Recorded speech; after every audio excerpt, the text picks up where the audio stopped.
Sa ibang balita naman, 4 na proyektong pangkaunlaran ang inaprubahan kahapon sa isinagawang NEDA Board meeting na pinangunahan ni Pangulong Noynoy Aquino. Ang naturang mga proyekto ay makakatulong sa pagpapalago ng ekonomiya ng ating bansa, gayon din sa pagbibigay ng maraming oportunidad sa maraming mga Pilipino. Ang ulat mula kay Rocky Ignacio.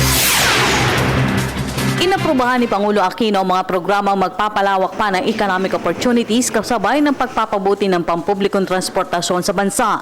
Sa ipinatawag na NEDA Board meeting, 4 na mahalagang infrastructure projects ang ipinag-utos na ipatupad ng Pangulo. Umabot ang naturang proyekto sa may 299.1 billion pesos na kinapalooban ng Pangkil Bay Bridge projects ng DPWH na may 5.1 billion pesos na mag-uugnay sa Tangub City na Misamis Occidental at Tupod ng Lanao del Norte.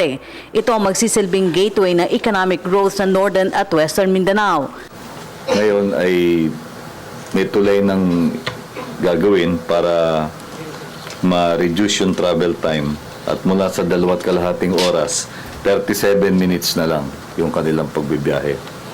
Kaya't napaka-obvious yung benepisyo nito in terms of greater mobility at faster movement of goods, products, and services. At ito ay mabibiyayaan nito ang maraming rehiyon sa Northern Mindanao, regions 9, 11, 12 at ARM. Ang project cost ay 5.1 billion. Ang Tarlac-Pangasinan-La Union Expressway na nagkakahalaga ng 6.7 billion pesos. Nakapaloob dito ang pagpapalawak ng kahabaan ng T-Plex mula Urdaneta sa Pangasinan at Rosario sa La Union.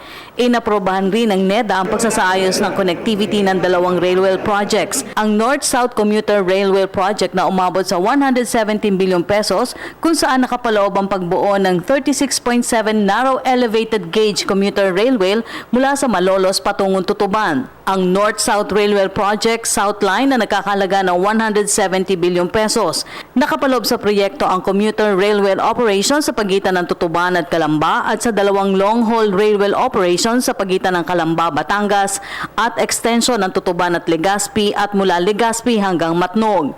Importante po kasi yan dahil yung patuloy na pag-unlad ng ating ekonomiya ay nakabatay doon sa pagiging mahusay ang daloy ng produkto at ng mga tao.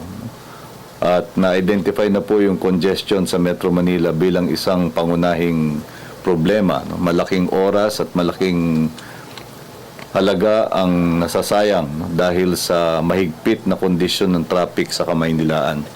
Kaya ito ay tuwirang tinutukoy sa pamagitan nitong mga connectivity and infrastructure project. Aprobado rin ang board ng rebidding ng Cavite-Laguna Expressway o CALAC sa minimum bid price ng 20.1 billion pesos.